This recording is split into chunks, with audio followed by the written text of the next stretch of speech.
Anda masih menyaksikan iNews Today bersama saya Dian Mirza dan juga Gede Satria.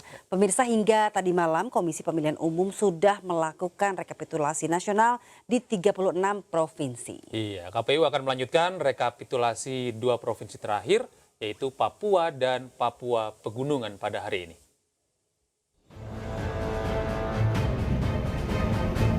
Rekapitulasi suara di dua provinsi terakhir yaitu Papua dan Papua Pegunungan dilaksanakan Rabu 20 Maret pagi di KPU RI Jakarta. Sebelumnya KPU mengungkapkan alasan Papua Pegunungan belum melaksanakan rekapitulasi perolehan suara tingkat nasional Selasa kemarin karena adanya hambatan keamanan dan kendala teknis. Untuk memperlancar rekapitulasi suara, lokasi rekapitulasi yang sebelumnya di Kabupaten Tolikara, Provinsi Papua Pegunungan, dipindah ke Jayapura, Papua. Jadi insya Allah besok pagi kita lanjutkan untuk rekapitulasi hasil perolehan suara pemilu untuk Provinsi Papua dan Papua Pegunungan. Dan setelah itu, setelah semua provinsi kita rekap, kemudian kita siapkan berita acara dan kemudian nanti kita siapkan keputusan KPU tentang penetapan hasil pemilu secara nasional.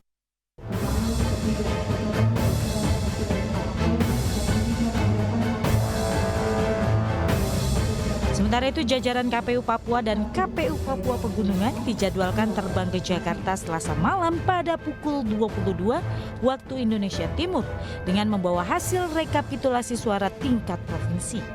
Tim Liputan iNews melaporkan. Ya, pemirsa, untuk membahas bagaimana dinamika rekapitulasi suara nasional yang rencananya akan diumumkan pada hari ini, kita akan bahas bersama narasumber kami. Sudah ada Ketua Bawaslu 2017-2022, ada Pak Abhan, dan juga ada peneliti Perludem, Mas Heroik Pratama. Assalamualaikum, selamat pagi Mas Heroik. Nah, ini kita sapa Mas Heroik dahulu deh, sambil nunggu Pak Abhan ya. Mas Heroik, Anda dan kita semua menunggu ya kejutan apa yang nantinya akan disampaikan oleh KPU, meskipun sebagian orang mungkin tidak menganggap ini sebuah kejutan ya. Tapi menurut Anda, apa yang ada di dalam catatan Anda dalam pelaksanaan rekapitulasi nasional tahun 2024 ini, Mas Heroik?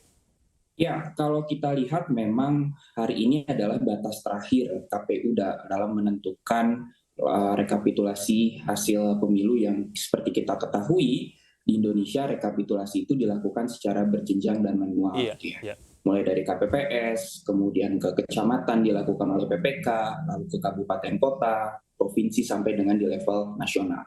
Dan kalau kita lihat memang salah satu catatan yang paling banyak kita lihat adalah keterlambatan dalam proses rekapitulasi. Dan seperti kita ketahui hari ini KPU akan melakukan rapat pleno terakhir untuk dua provinsi gitu ya. Ada Papua dan juga Papua Pegunungan. Dan kalau saya tidak salah di pemilu 2019 lalu juga kedua provinsi ini yang waktu itu sebelumnya menjadi satu provinsi ya, karena kan Papua Pegunungan ini adalah daerah otonomi baru yang kemudian baru langsung mengikuti pemilu di 2024 ini. Yang kalau saya tidak salah Papua juga menjadi satu provinsi terakhir di pemilu 2019 lalu yang ditetapkan dalam proses rekapitulasinya. Nah tentunya memang banyak faktor Mas yang melatar belakangi. Misalnya adanya rekomendasi dari Badan Pengawas Pemilihan Umum untuk melakukan penghitungan suara ulang misalnya. Atau misalnya ada juga pemungutan suara susulan karena logistik yang terlambat sehingga kemudian proses rekapitulasi menjadi terlambat. Lalu ada juga problemnya misalnya yang seperti kita ketahui misalnya ada juga PPK yang memang dalam hal ini kalau di dalam konteks Papua adalah distrik gitu ya, yang kemudian terlambat dalam melakukan proses rekapitulasi. Nah, namun memang di sisi lain undang-undang sudah mengamanatkan bahwa batas akhir maksimal yang dilakukan oleh KPU dalam proses rekapitulasi dan menentukan hasil pemilu itu ada 35 hari. Dan 35 hari kalau kita hitung dari 14 Februari adalah jatuhnya di hari ini di tanggal 20 Februari. Artinya KPU tidak boleh lebih nih dari hari ini, karena kalau kemudian lebih dia dalam melakukan rekapitulasi itu artinya menyalahi peraturan perundang-undangan yang sudah diatur di dalam Undang-Undang 7 tahun 2017 seperti itu. Baik, Mas Heroik, kalau ini hak angket jadi begitu diajukan ya, ini kalau Anda melihatnya dari perspektif Anda bagaimana kira-kira nanti kondisi perpolitikan di negara kita ini sebelum pelantikan presiden dilakukan? Sebetulnya kan hak angket bukanlah fenomena baru ya dalam konteks politik Indonesia. Sebelum-sebelumnya baik Presiden Jokowi, Presiden Susilo Bambang Yudhoyono dan seterusnya itu juga sudah pernah mengalami hak angket di DPR begitu ya. Dan saya kira itu menjadi satu prosedur yang legal di mana kemudian menjadi kewenangan dari lembaga legislatif kita, dalam hal ini adalah DPR. Nah, kalau kemudian kita lihat dalam konteks pemilu, apakah kemudian ini akan mendelegitimasi atau kemudian justru semakin memperkuat legitimasi hasil pemilu? Nah, tentunya nanti kita akan lihat dari hasil hak angket tersebut begitu ya. Karena kan kemudian di hak angket tersebut akan kemudian dibedah secara lebih spesifik, dielaboratif lebih spesifik gitu ya, diidentifikasi lebih jauh apa yang kemudian menjadi persoalan-persoalan khususnya yang menyangkut eksekutif, di mana kemudian lembaga DPR dalam hal ini punya fungsi pengawasan di mana terhadap kerja-kerja dari lembaga negara, salah satunya adalah pemerintah seperti itu. Nah, kalau kemudian dilihat dalam konteks aspek pemilu, saya kira dalam koridor pemilu, dalam konteks electoral system justice gitu ya, sistem keadilan pemilu, hak angket memang berada di luar koridor itu. Ya. Tetapi kemudian hak angket punya aspek yang secara lebih spesifik gitu ya, untuk melihat lebih jauh persoalan-persoalan yang terjadi di dalam pemilihan umum.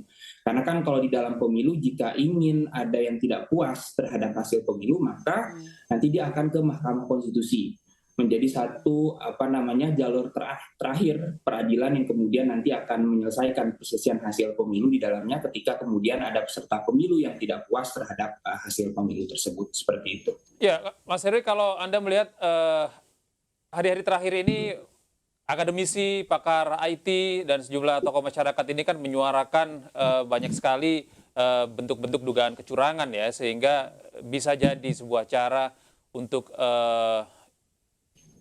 mendelegitimasi hasil dari pemilu 2024.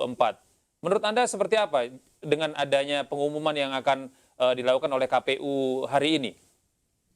Ya, kalau kita lihat dari pengumuman yang akan dilakukan, sebetulnya kan ketika proses rekapitulasi itu sudah dilakukan di level nasional, banyak ya kemudian interupsi dan juga koreksi dari para saksi yang mengikuti proses rekapitulasi berjenjang, termasuk yang pada tahap akhir dilakukan pleno di KPU RI, seperti itu ya. Dia sudah memaparkan berbagai bukti dan bahkan kalau kita lihat memang kan rekapitulasi itu salah satunya ketika ada ketidaksesuaian maka akan dilakukan tindakan korektif di dalamnya begitu. Selama kemudian ada bukti yang cukup kuat. Dalam hal ini misalnya ketika dia ada formulir C-nya atau formulir rekapitulasi di tingkat berikutnya, ketika ada kesalahan penghitungan, maka kemudian akan dilakukan koreksi di tahap rekapitulasi level atasnya. Nah, apa yang kemudian disuarakan oleh akademisi dan juga para praktisi, organisasi masyarakat sipil, saya kira itu akan bermuara di Mahkamah Konstitusi nanti. Nanti sejauh mana kemudian Mahkamah bisa memberikan jalan seadil-adilnya dalam proses perselisihan sengketa hasil pemilu. Tapi di sisi lain yang perlu dilihat juga begitu ya, bagi para pemohon ini adalah para peserta pemilu yang kemudian keberatan dengan hasil pemilunya dan kemudian mempersoalkan ke Mahkamah Konstitusi, dia harus memiliki bukti yang kuat begitu. Nah, ini menjadi satu aspek penting gitu ya. Kalau kita ingin menguji banyaknya kecurangan dan pelanggaran, maka tahap akhirnya ada di Mahkamah Konstitusi yang kemudian itu harus dipaparkan dengan bukti. Tapi ada ujungnya nggak, Mas Heroik, lihatnya dari hak angket ini? Kalaupun ada bukti-bukti yang disodorkan begitu ya, ada ujungnya nggak nih nanti? Ya, kalau pertama, kalau dari segi hasil pemilu, itu kan muara akhirnya adalah di Mahkamah Konstitusi. Karena tidak ada jalan lain bahwa dalam konteks mempersoalkan hasil pemilu adalah di Mahkamah Konstitusi. Itu yang kemudian diatur di dalam Undang-Undang 7 2017 kita. Tapi di sisi lain memang Mahkamah Konstitusi hari ini punya tantangan gitu ya. Soal kredibilitas, kemudian trust dari publik gitu ya. Seperti kita ketahui ada banyak persoalan di belakang gitu ya ketika proses pemilu berlangsung. Nah, tahap ujian akhir Mahkamah Konstitusi untuk menjaga marwahnya dan independensinya adalah di tahapan sengketa hasil pemilu. Nah, jadi kalau ditanya kemudian ujungnya adalah dalam proses hasil pemilu adalah di Mahkamah Konstitusi. Tapi kalau kemudian dalam hak angket, nah ini yang nanti kita akan lihat begitu ya. Tetapi saya kira yang menjadi penting adalah dalam hak angket itu bagaimana kemudian data-data terhadap dugaan kecurangan itu kemudian bisa dibuka di sana. Kan partai-partai politik yang kemudian mengusulkan hak angket adalah peserta pemilu, yang tentunya saya yakin punya bukti yang itu kemudian perlu disebarluaskan seperti itu. Tapi memang di sisi lain kita punya persoalan di pemilu kita hari ini soal kinerja dari lembaga pengawas pemilu kita, Badan Pengawas Pemilihan Umum, yang saya kira itu tidak cukup optimal dalam melakukan penegakan hukum pemilu di pemilu 2024 ini. Padahal Bawaslu merupakan satu lembaga khusus yang dibentuk dalam konteks pemilu di Indonesia untuk menegakkan keadilan pemilu selama tahapan proses pemilu. Baik. Nah, misalnya kita tahu banyak laporan, tetapi kemudian tidak ditindaklanjuti secara optimal oleh Bawaslu kita. Ya, Mas Heroik, ini terakhir Mas Heroik. Kalau Anda tadi menyebut bahwa sebagian orang menilai integritas MK yang jadi ujung tombak dari penyelesaian sengketa nantinya ya, itu sudah mengalami kemerosotan begitu ya. Dan kemudian apakah Anda bisa meyakinkan kepada kami ada sedikit saja optimisme terhadap lembaga yang bisa kita jadi salah satu lembaga ini ya yang bisa kita jadikan standing point gitu untuk menciptakan semangat atau paling tidak semangat lah ya untuk menciptakan pemilu kita yang luber, jujur dan adil. Ya, betul sekali Mas, bahwa tahapan akhir perselisihan hasil pemilu di Mahkamah Konstitusi ini menjadi satu ujian terakhir bagi Mahkamah Konstitusi untuk membuktikan kredibilitas lembaganya, integritas lembaganya, termasuk independensi lembaganya dalam menyelesaikan perselisihan hasil pemilu begitu ya. Nah, kalau kita lihat di pemilu-pemilu sebelumnya, ketika terjadi kegaduhan misalnya soal klaim kemenangan satu sama lain, tetapi ketika MK memutuskan, maka semua pihak akan menerima. Itu yang tentunya kita harapkan juga di pemilu 2024 ini. Tetapi kalau kita lihat ke belakang tadi, ada catatan-catatan, termasuk catatan dari MK-MK begitu ya di dalamnya. Ada sanksi etik yang dijatuhkan kepada mantan ketua MK sebelumnya, yang kalau kita lihat sebetulnya salah satu angin segarnya dari putusan MK-MK tersebut adalah hakim tersebut dilarang terlibat dalam kemudian persidangan perselisihan hasil pemilu yang kemudian punya konflik of interest. Nah, ini mungkin menjadi satu angin segar bagi publik. Sedikit optimisme yang bisa kita pegang ya Mas ya. Dan nanti yang perlu kita lihat yang tidak kalah pentingnya adalah setiap persidangan di MK ini kan terbuka untuk publik ya. Kita bisa saksikan di YouTube. Nah, salah satunya kita bisa lihat bagaimana kemudian hakim MK dalam menjalankan persidangan itu dalam bentuk ucapan dan tindakan yang dilakukan di dalam selama persidangan menunjukkan dimensi integritas dan independensinya begitu ya. Baik. Nah, jadi publik nanti kita meskipun tahapan pemungutan penghitungan selesai, tetapi kan tahapan akhir pemilunya belum selesai. Maka dari itu saya mengajak publik nih, yuk kita sama-sama kita saksikan persidangan di MK, dan kalau ada kemudian tingkah laku perilaku hakim yang kemudian tidak sesuai gitu ya, yang melanggar kode etik hakim dan kemudian dia tidak bertindak imparsial seperti itu ya dalam proses pemeriksaan dan pleno, maka kita bisa laporkan seperti itu. Baik, terima kasih banyak Mas Heroik atas informasinya pada hari ini di iNews Today. Selamat beraktivitas, sehat-sehat selalu Mas Heroik. Demikian tadi narasumber kita Mas Heroik dari Perludem yang sedikit memberikan kita sedikit optimisme ya, little bit of optimism. Begitu perlu ya? itu. Perlu itu. Ya pemirsa, saat lagi kami masih akan kembali dengan informasi pakar telematika Roy Suryo mengungkap adanya JSON script atau format penyimpanan data dalam Sirekap KPU yang menyebabkan kecurangan pemilu 2024. Informasinya sesaat lagi di iNews Today.